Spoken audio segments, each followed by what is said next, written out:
শুরুতেই একটা প্রশ্ন করি।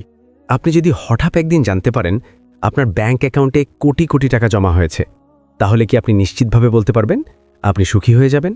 নাকি কিছুদিন পর সেই উত্তেজনা মিলিয়ে গিয়ে আবারও এক ধরনের শূন্যতা এসে বসবে ভেতরে? আমরা ছোটবেলা থেকে শুনে এসেছি টাকাই সব। টাকা থাকলে সম্মান আছে, নিরাপত্তা আছে, আরাম আছে, স্বাধীনতা আছে। কিন্তু কেউ কি কখনো আমাদের শিখিয়েছে টাকা কতটুকু হলে যথেষ্ট? কিংবা কখন টাকা আমাদের নিয়ন্ত্রণ করতে শুরু করে? একটা সময় ছিল যখন মানুষের স্বপ্ন ছিল একটা ছোট ঘর, দুবেলা খাবার, পরিবারের মুখে হাসি। সেই স্বপ্ন পূরণ হলেই তারা সুখী হতো।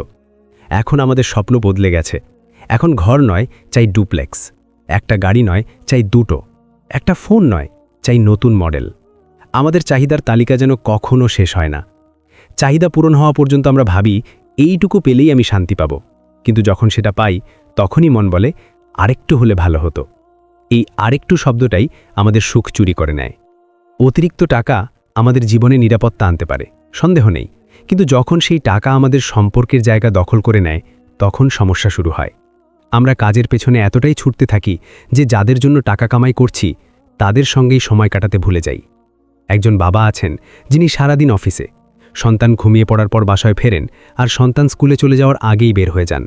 তিনি ভাবেন আমি তো সন্তানের ভবিষ্যতের জন্য পরিশ্রম করছি, কিন্তু সন্তানের বর্তমানটা সেটা কে দিচ্ছে?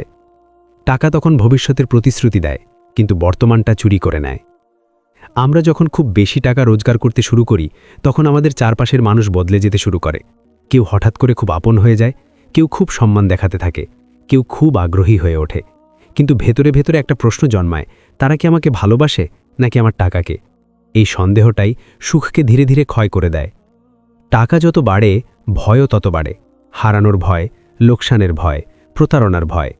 আগে যেখানে একটা সাধারণ জীবন ছিল, এখন সেখানে হিসাব নিকাশ, কাগজপত্র, বিনিয়োগ, ঝুঁকি সব মিলিয়ে এক অদৃশ্য চাপ তৈরি হয়। আপনি কি খেয়াল করেছেন যারা খুব ধনী তাদের অনেকেই সহজে হাসতে পারেন না?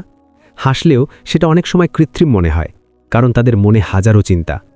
অবশ্য সব ধনী মানুষ অসুখী নয়, কিন্তু অতিরিক্ত টাকার সঙ্গে অতিরিক্ত চাপও আসে। দায়িত্ব বাড়ে, প্রত্যাশা বাড়ে, তুলনা বাড়ে। তুলনা, এই শব্দটা ভয়ঙ্কর। আপনার যদি 1 কোটি টাকা থাকে আপনি হয়তো সুখী, কিন্তু যখন দেখলেন আপনার বন্ধুর আছে 10 কোটি, তখন আপনার 1 কোটি হঠাৎ করেই ছোট হয়ে যায়। সুখ তখন আর টাকার পরিমাণে মাপা হয় না, মাপা হয় অন্যের চেয়ে বেশি কিনা। এই প্রতিযোগিতা কখনো শেষ হয় না। আমাদের সমাজ এমনভাবে গড়ে উঠেছে যে মানুষের মূল্য অনেক সময় তার আয় দিয়ে বিচার করা হয়। আপনি কত টাকা উপার্জন করেন এটাই যেন আপনার পরিচয়। কিন্তু মানুষ কি শুধু আয়ের অঙ্ক? ধরুন একজন মানুষ প্রতিদিন 12-14 ঘন্টা কাজ করছেন, সপ্তাহে ছুটি নেই, বন্ধুদের সঙ্গে সময় নেই, পরিবারের সঙ্গে গল্প নেই। তার ব্যাংক ব্যালেন্স বাড়ছে, কিন্তু জীবনের মুহূর্তগুলো ফাঁকা হয়ে যাচ্ছে। তিনি হয়তো একদিন বুঝতে পারবেন জীবনটা শুধু জমা খরচের খাতা নয়। টাকা যখন লক্ষ্য হয়ে যায় তখন মানুষ ভুলে যায় টাকা আসলে একটি মাধ্যম দিয়ে আমরা জীবন সহজ করি, জীবন তৈরি করি না। অতিরিক্ত টাকা অনেক সময় আমাদের স্বাভাবিক আনন্দকে ম্লান করে দেয়। আগে হয়তো ছোট একটা রেস্টুরেন্টে খেতে গিয়ে আমরা খুশি হতাম, এখন 5 তারা হোটেল ছাড়া ভালো লাগে না। আগে একটা সাধারণ উপহার পেলে মন ভরে যেত, এখন দামি কিছু না হলে আর উত্তেজনা আসে না। আমাদের আনন্দের মানদণ্ড বদলে যায়।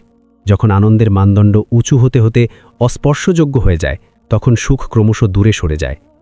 টাকা আমাদের সময় কিনতে পারে না। আপনি চাইলে দামি ঘড়ি কিনতে পারেন, কিন্তু সময়কে থামাতে পারবেন না।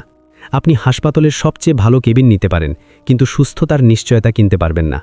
আপনি নিরাপত্তারক্ষী রাখতে পারেন, কিন্তু মনের শান্তি কিনতে পারবেন না।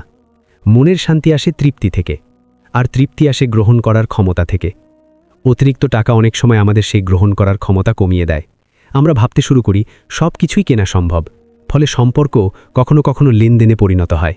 উপহার দিয়ে, খরচ করে, সুবিধা দিয়ে আমরা ভালোবাসা ধরে রাখতে চাই, কিন্তু ভালোবাসা টাকার বিনিময়ে টিকে থাকে না। একজন মা যখন সন্তানের মাথায় হাত বুলিয়ে দেন, সেখানে কোনো দাম লেখা থাকে না। একজন বন্ধু যখন বিপদে পাশে দাঁড়ায়, সেখানে কোনো বিল আসে না।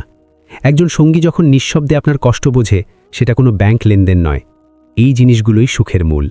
যদি অতিরিক্ত টাকা আমাদের এসব থেকে দূরে সরিয়ে দেয়, তাহলে সেই টাকা আসলে আমাদের কাছ থেকে কি নিয়ে নিচ্ছে? অনেক সময় আমরা ভাবি আর একটু জমাই, তারপর আরাম করব। কিন্তু সেই তারপর দিনটা আসে না। নতুন লক্ষ্য আসে, নতুন পরিকল্পনা আসে, নতুন হিসাব আসে। জীবন তখন একটি অনন্ত দৌড়।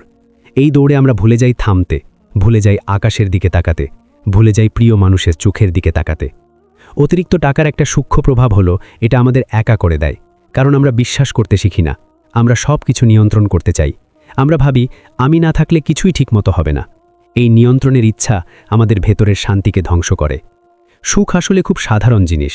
ভোরের আলো, বিকেলের চা, প্রিয় গান, সন্তানের হাসি, বন্ধুর ফোন, ভালোবাসার মানুষটির পাশে বসে থাকা, এগুলোর কোনোটা খুব দামি নয়। কিন্তু আমরা যখন অতিরিক্ত টাকার পেছনে ছুটি, তখন এই সাধারণ জিনিসগুলোকে গুরুত্ব দিই না। একটা সময় আসে যখন বুঝতে পারি টাকা আছে কিন্তু সময় নেই, টাকা আছে কিন্তু মন নেই, টাকা আছে কিন্তু পাশে মানুষ নেই। তখন ব্যাংক ব্যালেন্সের অঙ্ক দেখে আর ভালো লাগে না।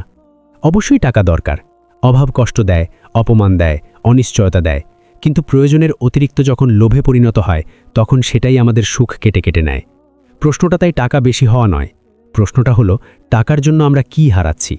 যদি আমরা আমাদের মূল্যবোধ হারাই, যদি আমরা সম্পর্ক হারাই, যদি আমরা স্বাস্থ্যের ক্ষতি করি, যদি আমরা নিজের ভেতরের শান্তিকে নষ্ট করি, তাহলে সেই অতিরিক্ত টাকা কি সত্যিই লাভ? হয়তো আসল সমাধান হলো ভারসাম্য।